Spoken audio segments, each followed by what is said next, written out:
Let's talk about Virginia Beach Jaycees. You are a leadership development organization whose mission is to create development opportunities to empower young people, to give people a chance to plug into their community, create a positive change, and then you raise funds as a part of another organization to be tax compliant and to make sure that all those funds go back to the community. Right. Correct. And of course, one of the most signature community projects that you own and produce by Jaycees is the infamous, the historic, the legendary East Coast Surf Championship, commonly known as ECSC. Right. Today on the show, we're going to be exploring this amazing charity work, its initiatives, and the incredible team of volunteers behind Jaycees.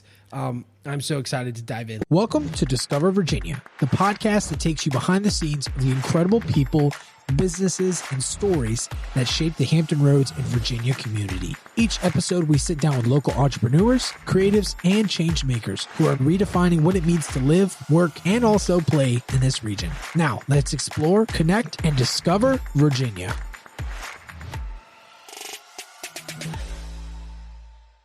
Today on the show, we are joined by Lisa Agosto, Executive Assistant with Upward Spiral Management, VB, and Jaycees Charities President, as well as some treasury here and there, and Sean Brady, the Virginia Beach Jaycees Chapter President. Guys, welcome to Discover Virginia podcast. Thank you for having us. Absolutely. All right, so it's no secret, your ECSC annual event, which just so happens to be the longest running in Virginia Beach history, is coming up. It's not even just the longest running in Virginia Beach. It's the longest running, continuously running surf contest in the world. Yeah. We earned that title during the whole COVID event, which I'm sure we all remember, but we love that title, that we have that for Virginia Beach. Absolutely. And you also do that, but also several other local initiatives as well that we'd love to spotlight here on the show today. Sure. Tell me first, though, how did you guys initially get plugged in with Virginia Beach Jaycees? Lisa, we'll start with you. Okay. So, at the time I was still married. I had moved here to Virginia Beach area with my husband, who was active Army. And I was originally, from East Texas, middle of nowhere. But what part of East Texas? A little town called Tyler. It's middle of nowhere, halfway between. Longview, Texas family over here. Oh, yep. You definitely know Tyler. Absolutely. But I was raised by a single mom who really instilled the belief and the thought of volunteerism. And while I was in school, I had to do a project for an event, and so through that project, I found out about the Virginia Beach Jaycees. When I found out what they did, that really, for me, kind of touched that special part of my heart where the volunteerism that I'd grown up loving and appreciating. And that was, for me, the big thing that really drew me to the chapter. And just the community, the friends, the kind of family by choice that I built with the Jaycees was one of the big reasons that I've stayed involved over the years. That's so cool. Sean, what about for you? So I started out actually in 2008. I was actually involved with the primary school chapter up in Newport News. And I was there for a while. And then I had a couple of friends that told me to go join Virginia Beach because I kind of overstayed my welcome up there. I aged out up there. I was always an alumni. I fell in love with Virginia Beach. One of my first events when I was regional director back in 2012 was the Christmas shopping tour. And I loved it, just helping out kids in the community, just letting them shop for the family. And then, I always knew Virginia Beach was there. And one of the things is, I drive to Newport News every day, but I live in Virginia Beach. I'm like, why didn't I not join Virginia Beach sooner? And I'm like, wait, it's closer. It took me 30 minutes compared to an hour and a half to get here today. I'm like, this is great. And our chapter meetings only takes me 10 minutes to get there. I'm excited about that. Don't have to worry about sitting in the car so long. But I just love helping out the community. One of the reasons why I joined is because I've always been in the church and stuff and always giving back to people. And I saw the creed, one of the lines in the creed is just giving back, helping the humanity side of it. And just Christmas shopping tour, that was one of my favorite things. And then all the other stuff that Virginia Beach does, I'm like, oh, wow, they do so much in the community. ECSC, I've helped volunteer with that for a couple of years. And then after I joined, I'm like, okay, I've been doing all the stuff and to see how it is. And like all the other events we do is amazing.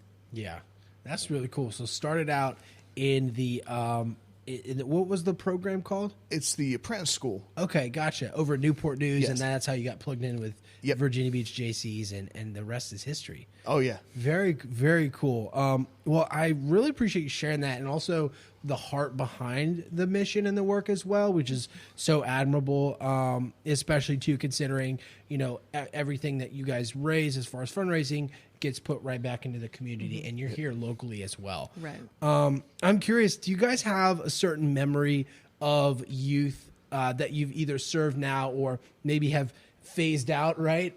That you look back on as kind of like something you look back fondly on as far as the experience of helping someone through the Virginia Beach Jaycees? I do, and I'm really going to hope I can get through it without getting too emotional about it. But ECSC is our big kind of flagship project. It's the one that really a lot of our members join because of ECSC. Like, that's how they get introduced to us. But the chapter project that really is the reason why people stay with the Jaycees is the Christmas shopping tour. Yeah. And it was I think it was my first Christmas shopping tour, so 2018. And we were working with a group that the kids were different levels of special needs, maybe on the spectrum, maybe had physical or mental issues, whatever. It wasn't just one set kind of group like some organizations are. And with the Christmas shopping tour, one of the big parts is that we take those kids Christmas shopping for their families, which in and of itself can be really fun, kind of helping the kids learn that, to give is better than to receive. But that year I got paired with a nonverbal little boy who was about 5. So his mom came with us. And it really kind of touched, again, a place in my heart because I have family members that are part of that community, not necessarily with any physical, issues, but, not necessarily, they kind of were in school, they were in the special education classes, things like that. They had developmental delays. And so working with kids like that has always been something near and dear to me. And so getting paired with this little boy, I loved it. His mom went shopping with us to kind of help us pick the presents for everybody. And after we do the Christmas shopping, we do take the kids someplace where they get to be kids. They get to play. And this particular year was at a bounce place that had like a bunch of different bounce houses. And the little boy went straight to the one that was for like 2 and 3-year-olds. And he just kind of crawled in and he was just kind of playing by himself. And his mom was standing to the side. And I was not a 2 or 3-year-old, but I will, as any chapter member will tell you, I'm not going to let that stand in my way of doing something. So I crawled right in there and I sat with him.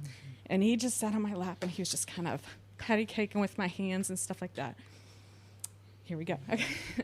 But his mom stayed standing outside, and seeing the mom get to watch her kid as other parents do and not having to spend that time being worried or concerned about her child or like having to be a helicopter parent, getting her chance to just watch her kid be a kid, for me was one of the big memories, that will stay with me always.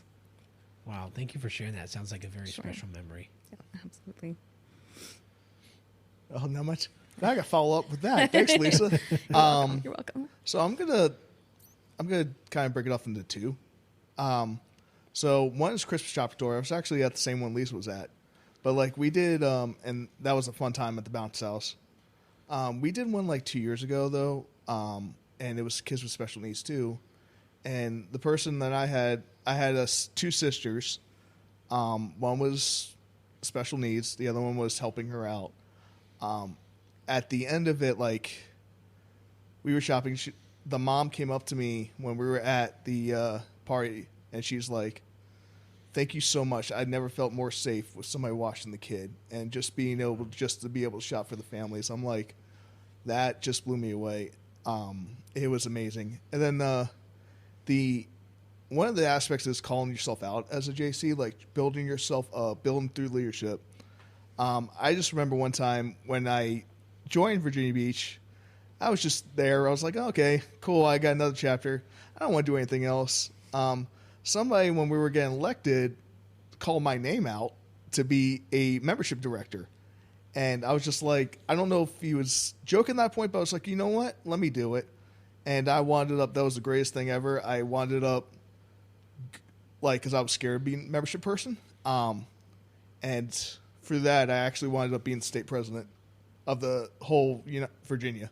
Wow. And actually winning, like, one of the top state presidents in the whole country. So it's just like the leadership aspect of calling yourself out and actually growing. Shout out to Tony. Shout out to Tony Polino for doing that, because he's the one that called me out, and I'm going to get him back one day. I'm curious, what was the process of overcoming that fear like? I just had a lot of, like, drama in my life, like just a failed marriage, and just, like, actually coming out of that and coming on my shelf and actually saying that, like, get out of the funk I was in. Yeah. And actually just coming out of it. Building the self-confidence. Yeah, building the self-confidence was key, and just being able to do it. Like, even today, I'm really bad at public speaking, but being out here right now is... you're doing great. You're doing great, Sean. Aside from, how you spell your name, but, we don't have to mention all that. The right way. Shots fired. How does the work of the Virginia Beach Jaycees, from developing young leaders to producing major community projects, connect to the larger mission of the other chamber you're part of, the Junior Chamber International, to empower young people to create positive change around the world, not just here in Virginia Beach? So I will say my observations, my experience is kind of starting at that local level. Our chapter helps you learn and develop those leadership skills. And we do it specifically in our chapter through those volunteer opportunities, through our projects.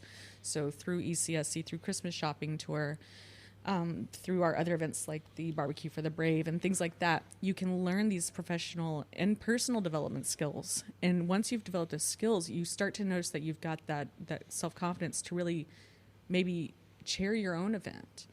And that can lead to you creating, if you have something that's near and dear to your heart. So a few years ago, for me, I wanted us to get involved in the Relay for Life, raising funds for fighting cancer.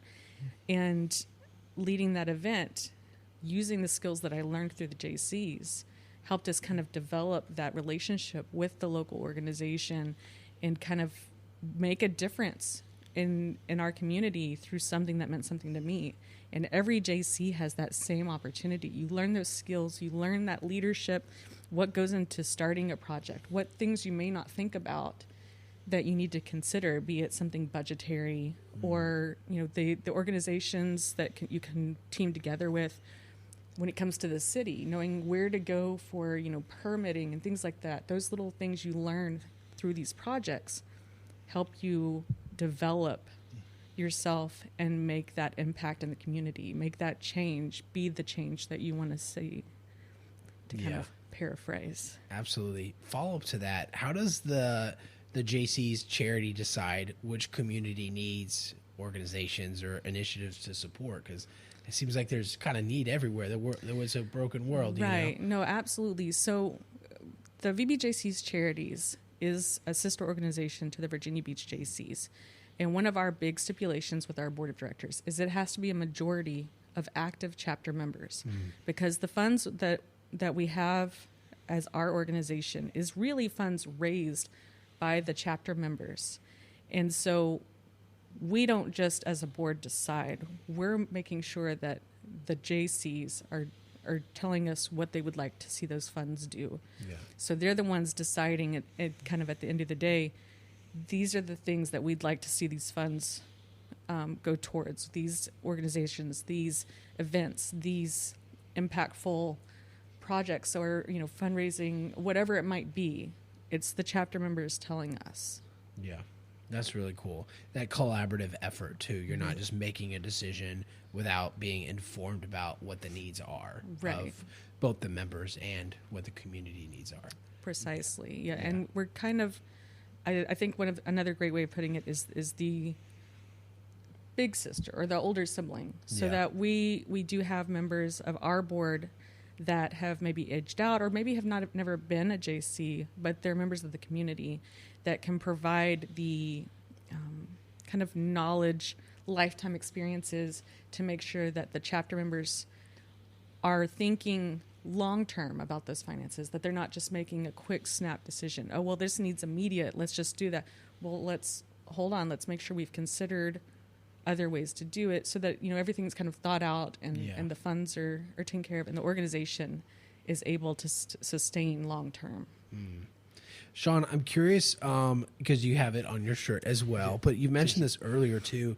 I'm curious, what system do you work through as an institution, as an organization, to preserve the knowledge and the leadership traits that are needed? Because this is like, there are good people, right? And there are people who kind of need to see a little bit of that goodness being put into their life before they can give it out, right? Or at least that's how I see it. Yeah. What does that knowledge and leadership look like, and how does that role change over time through the different generations of volunteers that you work with?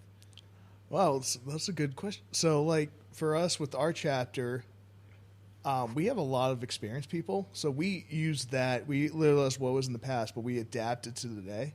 Yeah. Like, we have one of our members who I asked to join one of our old senators. So we have senators that are people that usually have aged out, but are somebody that's given so much significance to the chapter or the state that they've helped us out. Like Lisa is one too. And so, like, one of the things is this year I actually employed one of them on my chapter board who's been for the Jaycees forever. So he helps me with that. I also have, like, different generations on the board. Like, we have some people in our 20s that are there.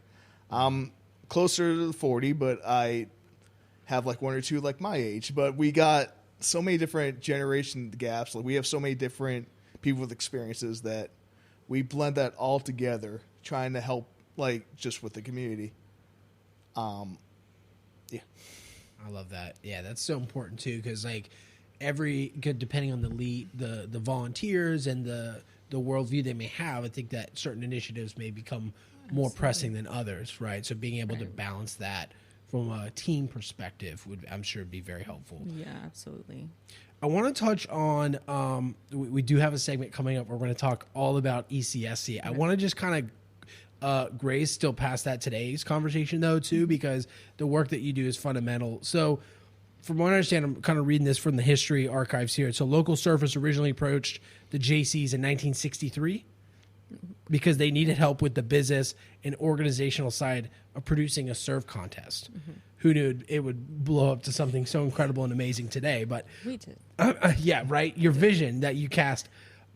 Lisa, for you, what does that origin story tell us about the role the Jaycees always had played in Virginia Beach and helping it connect with its community? So actually, not just ECSC related, but it really can kind of tie in with that. I think both with the ECSCs starting here, like you said, we did start it here in Virginia Beach in 1963. The very first one was actually up in New York, but the surfers, most of the winners were Virginia Beach surfers. Just go. Yeah, but just a subtle nod to right, Virginia Beach surfers. Right. Yeah, but they knew the Virginia Beach Jaycees, and the kind of the community just knew the leadership development and what they brought to the community. But at the same time, a completely different thing that a Virginia Beach Jaycees were integral to was like the Virginia Beach Rescue Squad. We had one of our former members from the late 40s, early 50s.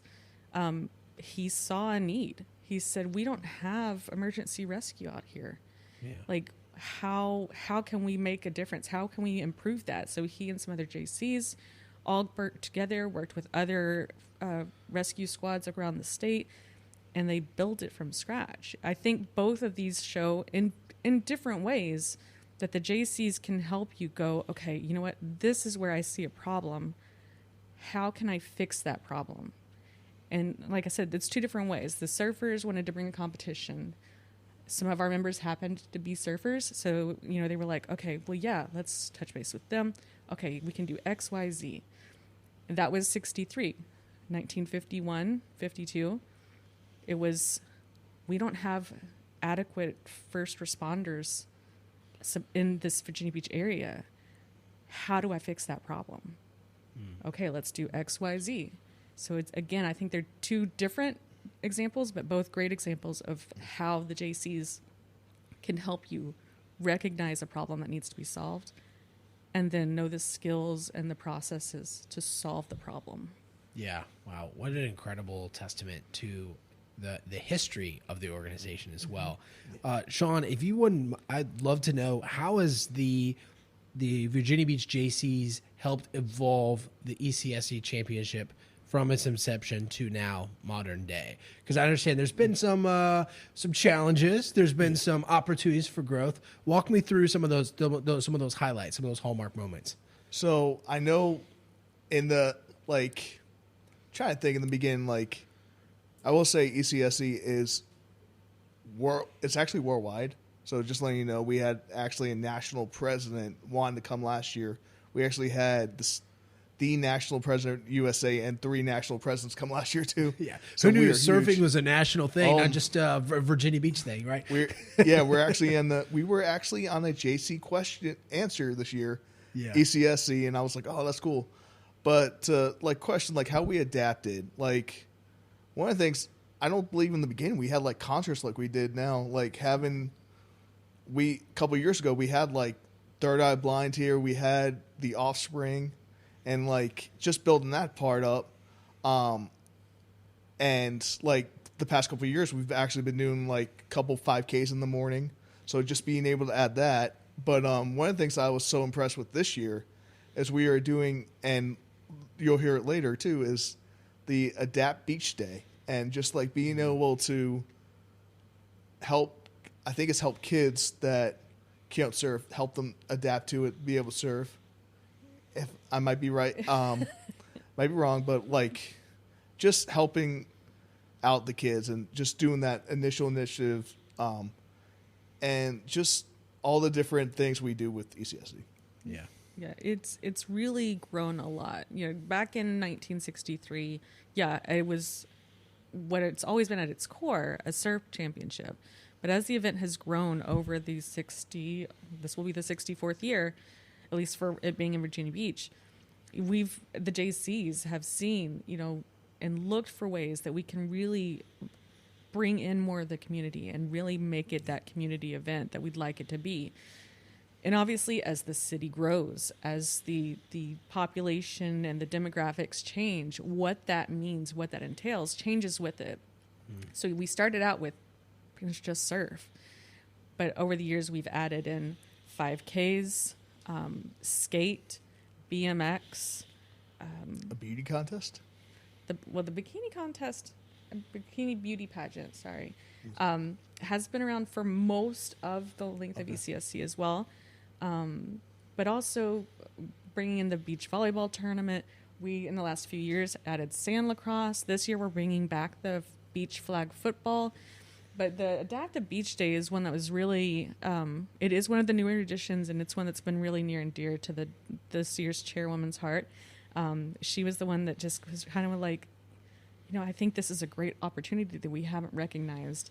And it's had really great reception by the community and everything. And it really is allowing us to bring in one more part of our community to the event. And we're always looking for ways to do that. How else can we make this event appeal to and really represent more of our community? Yeah. So it's grown exponentially. That's so cool too, because it not only, I'm sure, has a rewarding factor for the volunteers and the participation, but also the inclusion as well, creating the different activations, right? And I'm sure Virginia Beach has had an ongoing relationship with Virginia Beach Jaycees to some extent about the different activations for the marketing, for the tourism, that has tremendously benefited both sides of the equation for the partnership there. Absolutely. I'm curious, how has the city conversation been and responded to these types of events, and what sort of maybe collaborative conversations or opportunities have presented themselves throughout the years from, the surf championship to also the concerts and just making it more inclusive for all types of kids, Right. It's really, especially in the last few years, we've had just so much more, I'm trying to think of the right way to say it, but the partnership with the city has always been great. They've been a huge support, but over the last few years that we've really been even more, the partnership has just been even better, and they've really been there for us, really supporting us the last few years, and it's been so great for the event, but so great for the Jaycees and for the city. Even just within the last few years, a couple of years ago, we had a third-party gentleman kind of run through all of the numbers and everything and found that our event is in turn giving back to the city exponentially. Yeah. Because it was 2024, and we had them go through, how many people attended and Sure. and how much money was being spent by Throwing these a party people. in Virginia Beach. You want to know who's coming? Right? Yeah, absolutely.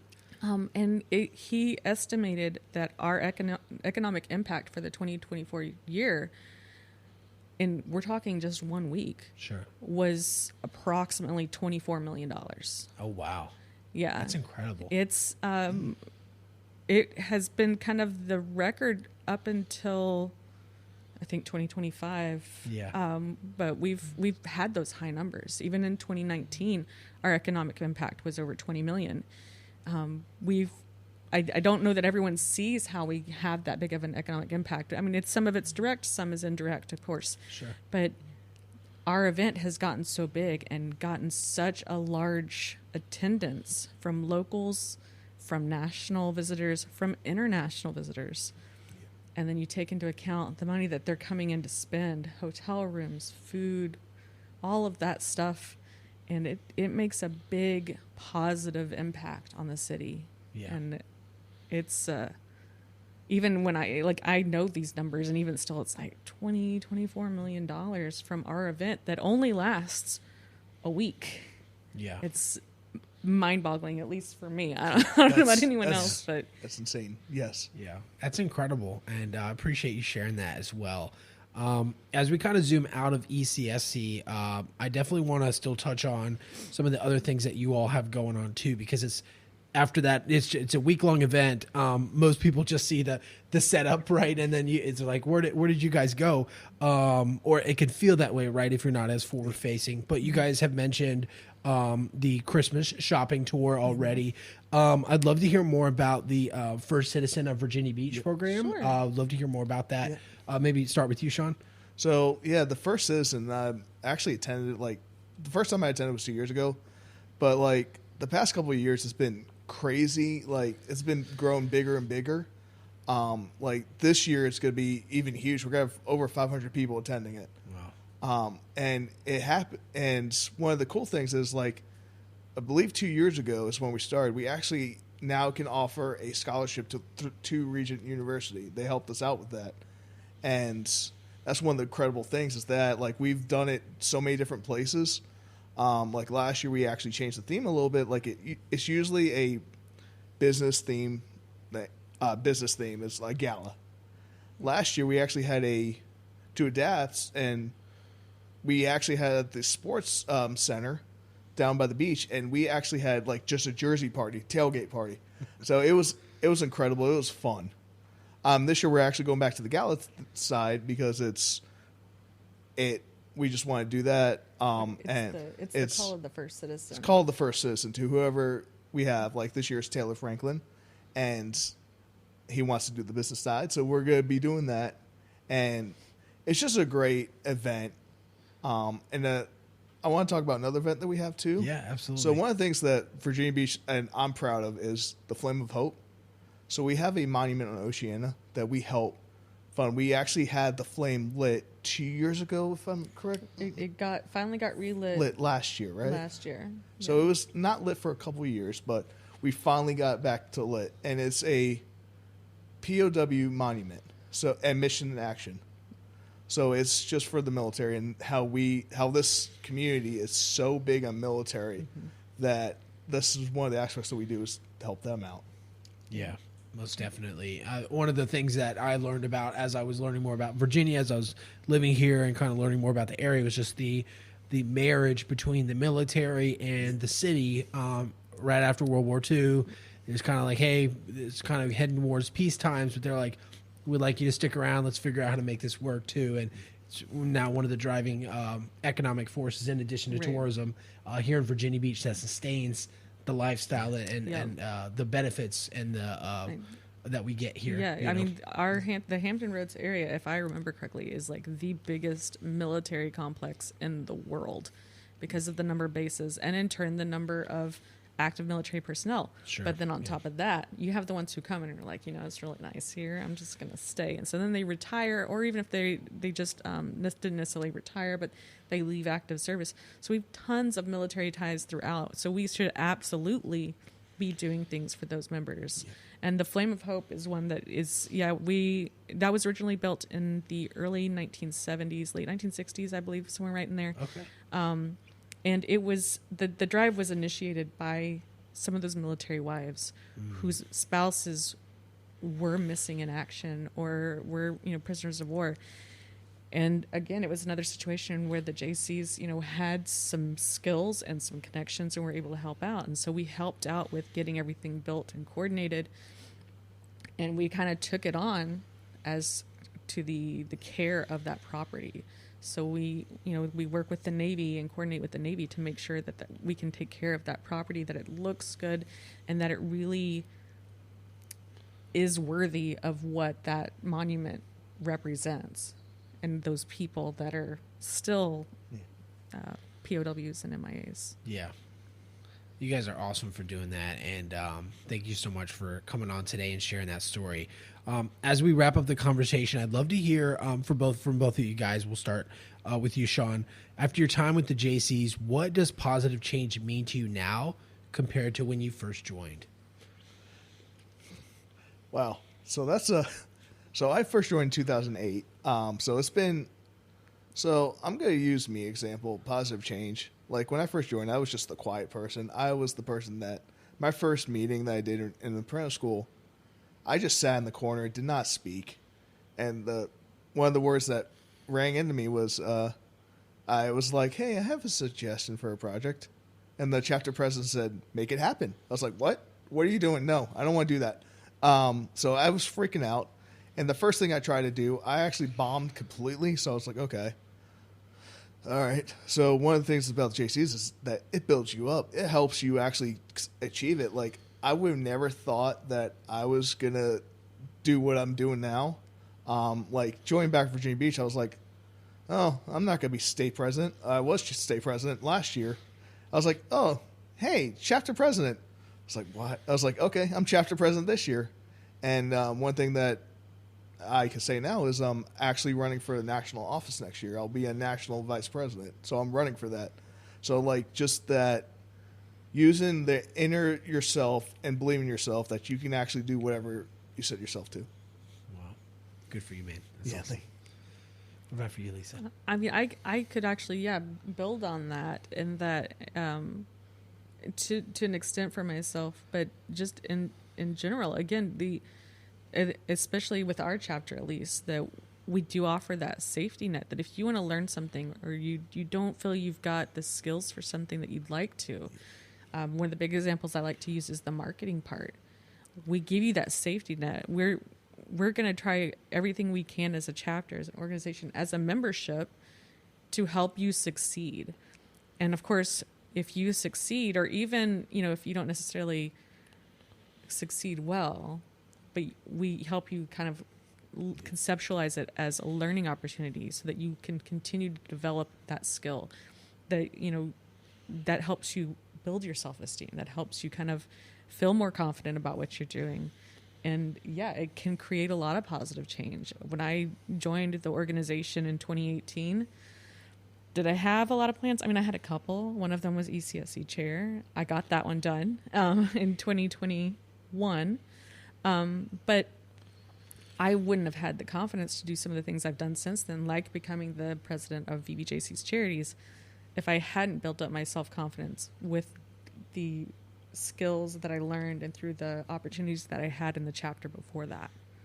So it's a lot of, and it kind of continues on. It's almost like a ripple effect, if you will, because that, you get yourself built up and you start to do things and you notice that you're making a positive change, and that kind of just continues beyond you more than you may even realize at times. It just keeps going. Yeah. Sean, if you could talk to your younger self or a young professional that maybe is kind of in your shoes when you first started, what would you want them to know about leadership, even if they don't see themselves as a leader in that moment? Just believe in yourself. Like, you can do what you achieve, and you also can count on others to help you out, because you will count on the right people to help you, and you can achieve whatever you want. Yeah.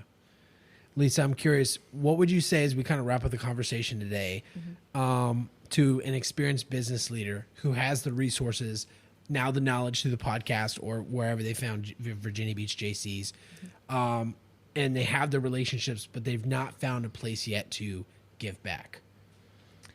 The Virginia Beach Jaycees, VBJC's Charities, like we would love to partner up with those businesses, because we can offer, if you have team members, employees that you really see potential in, we can help them develop that potential. We can help them become better versions of themselves and better help not just your company, but honestly, like the world, the globe, our community, all of it, which can help you as a business owner. You have more confident and stronger team members. It helps you. But also, if it were to be specifically the economic aspect of it, you want to make a difference in the community and you're not really sure where or how. We have a lot of events and things throughout the community that we can at least provide you information on. And I'm a big advocate of making sure that you're as educated as possible, because even if you were to decide that maybe it's not one of our projects, you might know someone that's a better fit for our project. But we want to just make sure that you have the opportunity to make whatever impact it is you're wanting to make. Yeah. Very cool. Well, with that said, Sean, Lisa, thank you so much for joining us on the show today. We'll have everything linked below in the description. Guys, if you're watching, if you're listening, go out there, go check out Virginia Beach Jaycees and all the cool stuff, all those keywords that we mentioned that you may have forgot about or I didn't pronounce correctly. Just go check the link in the description. Love to encourage you to check it out. And of course, be on the lookout for the interview with ECSC coming up here shortly. And until next time, go out and discover Virginia. We'll see you on the next episode very soon. Absolutely. We need you. Please don't hurt yourself. Sorry, you rolling? I should have checked before. Okay. Hey. Hold it. Nice. And we are back for part 2, covering all things ECSC. And to make sure we get the record straight and tell you about one of the longest running and largest Virginia Beach events ever, we have joining us today Lindsey Peard, 64th Coastal Edge East Coast Surfing Championships Chairwoman, and Lisa Agosto, President of Virginia Beach Jaycees Charities and Executive Assistant to Upward Spiral Management. Lisa, Lindsey, welcome to the podcast. Thanks for having us. Absolutely. We're covering something today that the average attendee might not know about, and it's the entire production and organization behind the ECSC, the East Coast Surf Championship. I'm curious, what is the one thing happening behind the scenes that the average attendee would never realize unless you pointed it out to them about this event? Yeah, so the East Coast Surfing Championships is actually man-powered 99% by volunteers. So the entire crew on the beach is all volunteer hours donated from people, companies, and whatnot to be able to run this. And we're also completely funded. Well, not completely, should never say that, but we are funded by sponsorships also. So we work all year long, not just a year, it takes multiple years to generate all the funds that we do have from sponsors and continuous sponsors that come in. But my favorite part is to tell everyone that it's man-powered by volunteers. Woman-powered. I love that. Man-powered, women-powered, local focused, Yeah. and local led and built. What about for you, Lisa? How much I mean, like, absolutely the Jaycees and the people power is definitely a big thing that I don't think people realize, but also just how much planning goes into it. The event ends, and within a week, the general manager and his team are already starting everything for the next year. So it's basically like Christmas. So Santa gets off, December 26th, and then December 27th, back on it again. Yep. Okay. That's about right, and Yeah. it is non-stop. Yeah. And it just ramps up. There's no slow period. It's just an ongoing upward. Yeah. Yeah. And a little bit of history for those of you catching up. So, including myself, I was learning about this. ECSC began in 1963 when members of Virginia Beach's surfing community approached the Virginia Beach Jaycees for help organizing and managing and just figuring out the logistical, things around an event, because most of these were surfers and they're like, hey, we want to do this really cool event that had some ties to New York, and now they're like, we want to do it here, we want to do it in Virginia Beach, but we need your help. I would be curious to know from you all when you started getting plugged in with ECSC as well as the Jaycees, and what has been the most surprising part about the event as you've continued to work alongside these wonderful volunteers. Yeah. So I moved back to Virginia Beach in 2013, and I realized quickly that I needed some friends.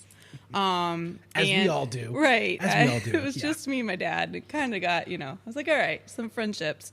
And so I joined the Jaycees and fell in love with volunteering. And then really, I think Lisa had said it earlier, met my now family, right? And so I got involved with volunteering through ECSC because I wanted the T-shirt. Yeah, it was like this iconic volunteer T-shirt you got at the end of the summer, and you just wanted to show off that you were there. And I was like, I have to have that T-shirt. So I started doing that, and then I found out the Jaycees were able to, being a JC, you could be on a committee. And so I started with Miss ECSC. And I was the Miss ECSC director, and I did that for a number of years. And I tell you what, it comes with growth. I would be on stage in front of people, not used to speaking in public at all. I was very shy, and I would be on stage, I'd be shaking, and the paper would be shaking, my voice would be so high-pitched, and I was like, oh my God. So I went to the, I don't remember who the chairperson was at that time, but I was like, I can't do this. And they were like, well, you're gonna.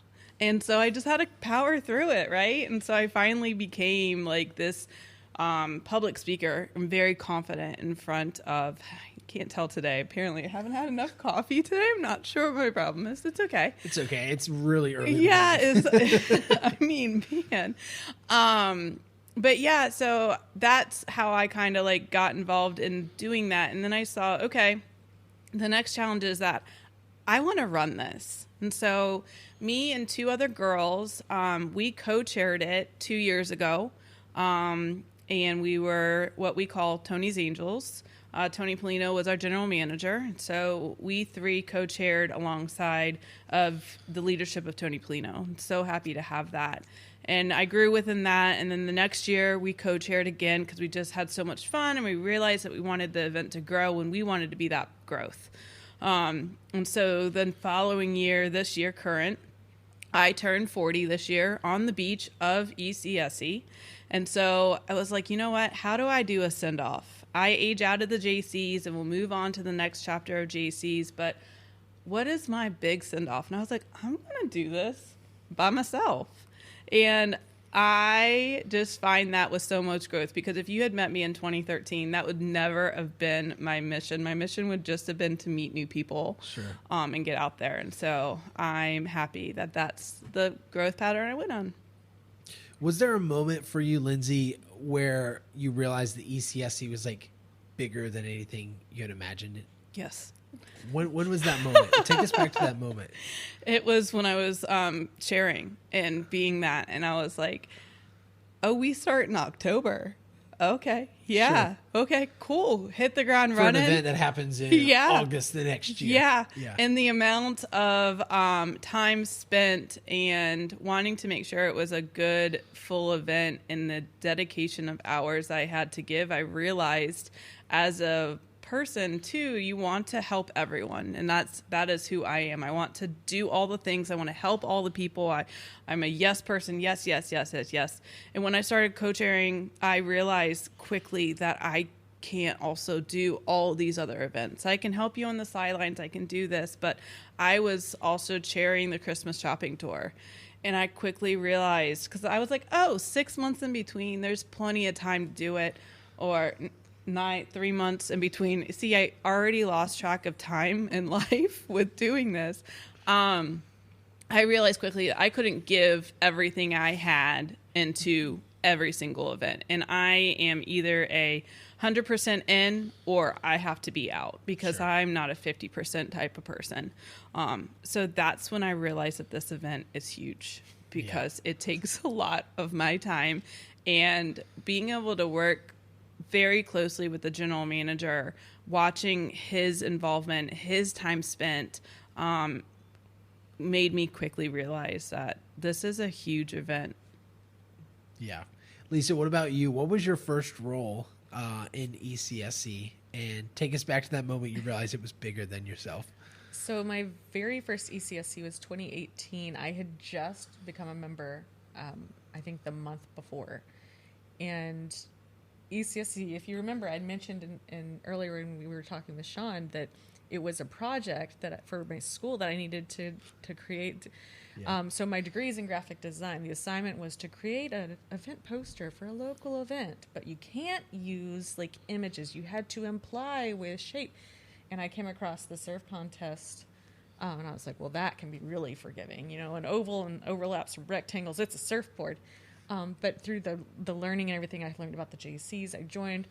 So come August, I was like, okay, well, I'm going to be on the beach. I didn't have a job at the time. I hadn't lived in Virginia Beach long at that point. So I had time, which I don't have nowadays. but I was on the beach a lot. I helped out under the volunteer tent with the volunteer coordinators. And that was 2018. By 2019, I was co-chairing the volunteers, was also in charge of banners, as well as, I don't remember what else, something else. In 2020, during COVID, I was vice chair. In 2021, I ended up chairing. And I will say, through that progression, you learn just how big it is, not just from the number of people, but the leadership side of it. Like how much leadership I kind of gradually took on, from strictly volunteer to leading departments, to being the second in charge under the chair, to chairing. It's even just being the vice chair to the chairman is a huge change in perspective of the size of the event, of the responsibilities of the chair, and what all comes with that. It's just, I think that's one of the big things people don't really understand, is just the hours, the size, the scale, that just behind the scenes that is ECSC. Yeah. I also realized my committee, once I saw my committee grow and I was adding positions to the committee, I was like, oh wow, there's a lot going on. I think I have about a 30-person committee underneath of me with all the activations that we do on the beach. Wow. To be able to know that I can direct those and help mentor and leadership development within those committees as well. Yeah. And then we're coming up on 64 years this year. Mm-hmm. Many events begin with this energy, this hype, this big promotional push for the city, but then they disappear after a few years, or maybe even after a year or two. Mm-hmm. What has allowed the ECSC to continue for more than 6 decades now? I think it's the passion.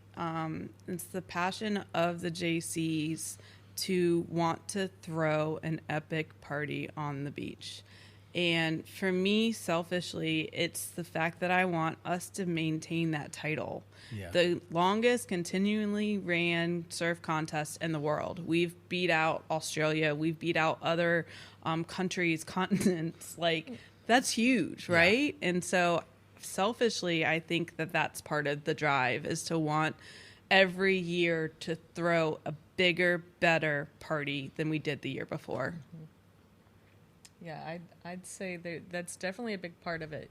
But also just, I mean, and tied in with it, honestly, is the beginning of our event. Our event began with a group of people who wanted to do something for the community. And even as that community has changed, the members of the group have changed with it, but we still had that end goal of this give back, because that's what ECSC is ultimately, is it's the way the chapter gives back to the community for all of their support with our projects and our events and the things that we've done for the community. So this is our big kind of end of summer party blowout to say, hey, not just Virginia Beach, but Hampton Roads, thanks for the support. Let's go down, watch some surfers, watch some concerts, and have a good time. Yeah. It definitely, like, as we talked about it more and just leading up to the interview, it seems like there's generations of families involved in a way that really nothing else exists like that in the community here for surfers and volunteers who grew up with it, who want to have this giant beach party. I'm curious if we could talk about the production side a little bit, because this is a massive feat. Yeah. Lindsey, as you mentioned, you had 30 people under you at one point.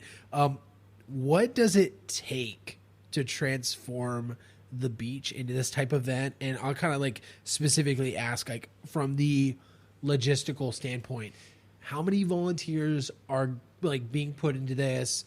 Obviously it takes about a year. What are like the pitfalls, the challenges? Like, give it all to us. Like, what does this production look like? Yeah, I think one of the best ways to show what our production looks like is what happened to us last year. Yeah. So last year we started build out. You start build out about a couple days, maybe a week before. Obviously planning and all that has been happening all year long. So build out of the beach, when we go from the jetty, which is First Street, all the way down to this year pretty close to the pier. So that's 14 blocks of beach that we are covering. And so it starts a couple days before with the build out, making sure that, you know, the surf scaffolding is built and we have the right contractors in place and we have all the right things in place, right? So that's the first step. That's like the first major step, is like the outline. Yeah. Okay. Let's make sure we have the map set, and we're still having the map kind of ebb and flow as of today. And so you'll get out on the beach and we build it. And so the first day of ECSC started on that Sunday. It was August 17th last year. Mm-hmm. And so we started that. We had a whole beach built out, everything. And then Hurricane Aaron decides to come through. And first we were a little excited, right? Because the swells and the surf, and oh my gosh, the running joke is that Virginia Beach, why do we have a surf competition here? We have no waves. Like, and it's a skill, right? Is that you can surf on no waves, is what I always like to say. But the surfers were so excited. We had from all over the world this year, because we had a World Surf League come in. And so the swells were going to be huge. Well, we got word from the city on Tuesday that we had to break down the entire beach. So we had to break down surf scaffolding. We had to fill holes. We had to break down stage. We were building a pool on the beach. We had to figure out how to maintain that pool. We had to break down the entire beach. And Wednesday is our vendor load-in day. And so that's where we have all of our vendors for our art walk come in, load up, set up all the things. Well, they couldn't come. And so we were closed all day Thursday. We got the beach tore down bare bones, nothing on the beach. We had Thursday off because that's when the hurricane actually came. Well, we didn't have it off, but you know, we had other things to do. Sure. And we had to rebuild the entire beach on Friday. And so we worked from sun up to the time the concerts launched at 4 p.m. So that include everything that takes about 2 weeks we did in less than 12 hours. And so what's so cool is watching the community. The community was like, nope, we're going to get this back up. The Jaycees were like, nope. We always joke that, you know, the Jaycees, you get initiated at ECSC. We pivot, we adapt, we overcome, we make it happen no matter what it is. So even Hurricane Aaron didn't hurt us at all. And that, I think, is, I don't remember exactly your question, so I hope that I've answered it. That's it. That's it right there. That's crazy. So it was the production process piece, because I understand too, like the world, I think it's the World Surf League. They've actually taken plays out of your playbook for how they do events. Yes. Internationally. Yeah. Would you like to speak more on that? That was actually, that was my year as vice chair, so I was able to be a little bit more involved than most people were.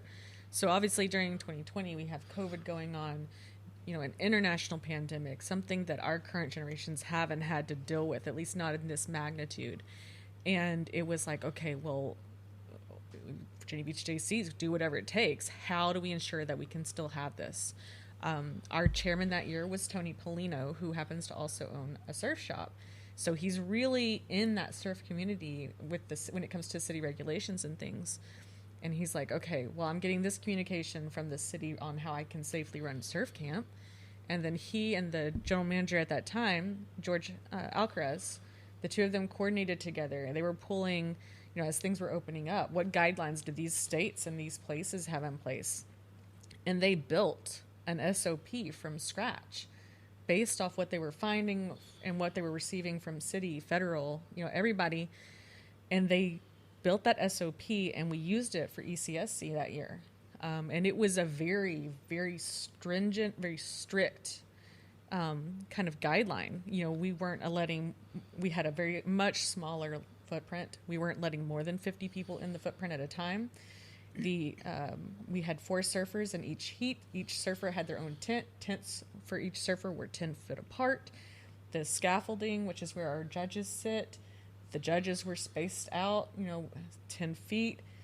Everyone was wearing face masks up in the surf scaffolding. We had people at the entrance and exits checking, temperature and all that stuff. And we were able to hold the event and have no outbreaks or whatever of COVID from our event. And through his surfing connections, not just as a surf shop owner, but through ECSC as well, we had calls from WSL going, "Hey, how did y'all do that?" Yeah. And so Tony and George communicated with them. They said, "This is the SOP that we did." And turns out WSL was like, that's some good ideas. And they began using that for their international competitions during COVID. And I didn't know that. Yeah, it's really, to me, it's kind of fascinating that they're both very humble about it. But sure, the fact that 2 Virginia Beach guys built this SOP, this procedure from scratch that got used by an internationally acclaimed company, and had been successful, because I don't think WSL even had any outbreaks from their events after using that SOP. It's a solid flex, right? Right? Yeah, Right? it's a sure. hallmark achievement. I'm curious for both of you. Lindsey, we'll throw this back over to you first.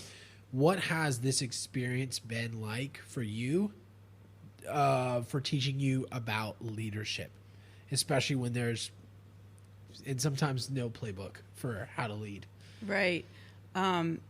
First off, it taught me how much I loved to lead, and mentor, not just be a leader, but mentor those that are excited for their life to change, evolve, and grow.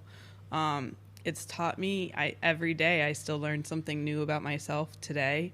I think that teaching me to mentor and teaching me to be able to be open to criticism, that was a big thing. If I don't know, I won't grow, is what I like to say. And so I welcome those conversations of, hey, this is how the bad criticism, the good criticism, I love it. And I feed off of that. And so that's something that I think I have learned from this experience for sure. Yeah.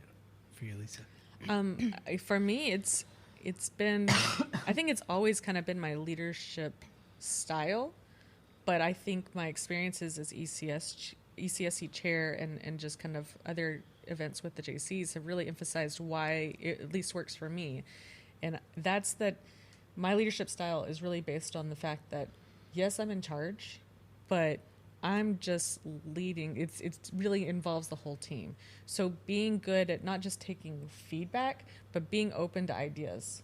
Because how you might have this end result that you want, and you have this idea that I can just go A to B and that's it. But someone else may have a more creative or fun or interesting way to get to A to B that might cost less, might take less time, or might just have an end result that has, that looks better or is just cooler. Yeah. And if you're not open to those ideas, you could be missing opportunities. And so that for me has been kind of really my big thing, is learning that, or having it reconfirmed that just, be open to other people's ideas. Be open that, you're the leader and you make the end decision, but always, you have this team. Don't be afraid to lean on that team and to let them occasionally, take leads here and there as well, because honestly, that helps you build a stronger team, because now you're teaching them that you believe in them and they're getting to lead, and that really helps their self-confidence and their leadership development. Yeah. Did you get these questions beforehand? No, I because didn't. I am very impressed with all of your answers. I don't know. Lisa might have snagged my iPad with some questions here, but she's doing great. Yeah. On a roll. But I would say, like, one of my big things that I tried to, even though I'm no longer an active JC because I aged out, which always feels weird to say because you age out at only 40. But I mean, it is for leadership development for young adults, and I guess 40. It doesn't matter how old you are mentally. 40 is getting on up there. How old mentally do you think you are? About 16. Okay. But one of the big things that I really try to get them to understand is, just because you're leading, don't stop there. You should be training your replacement. Because if you're not training your replacement, you're stunting your growth. You can't move on if there's not someone to take your spot after you. Yeah. So when it comes to like these leadership roles in our organization and our projects, I'm a big fan of, if you want to keep going, whether you know what that next point you want is, if you know you want to keep going, you should be training your replacement, because you can't move forward if there's no one to take your spot. Mm-hmm. So I mean, that for me is one of my biggest things that I harp on with the Jaycees. Yeah, incredible. Now, I know the event has primarily been focused around surfing, but throughout the decades, it's kind of evolved into this, like you said, Lindsey, earlier, this beach party. Mm-hmm. Walk us through some of those hallmark events that have been added that help distinguish it from any other event happening around the world when it comes to surfing. Yeah, so we started as a surf carnival, and they just wanted to surf and have fun and be recognized. And so that grew into, what else can you grow into it with? Concerts and then skate. I don't have the exact timeline of when that happened, right? But from the decades I've been involved, skate came on. I started with, as a co-chair, I brought in Adaptive Beach Day, which is so near and dear to my heart, and excited to grow the, So Adaptive Beach Day, we partnered with a nonprofit organization here locally, Aid Another. And they're a great organization. We've actually hosted them a few times for the Christmas shopping tour. But they have clients, and they're not just kiddos. They're all ages with different ailments, whether it's autism or any other kind of special needs. And first I was like, well, let's just do an adaptive surf, right? Like, who doesn't want to learn to surf? And so the owner, Christine, she actually was like, so some of these clients actually are still getting used to touching sand and getting like sensory kind of deal. Yeah, the sensory aspect of it. And so I was like, okay.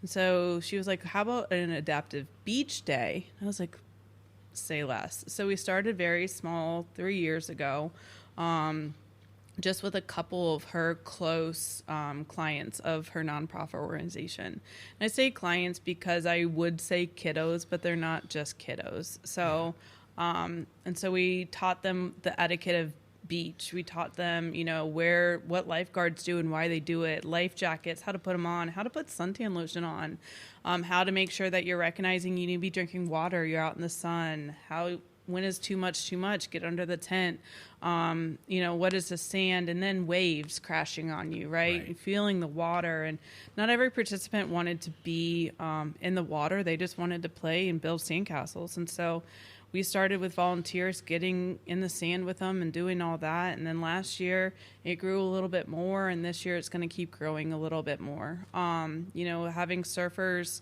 retired surfers, people that are enjoyable to help teach those that don't know how to surf, get in the water with them and kind of like do that. So Adaptive Beach Day was one of my favorite things to bring.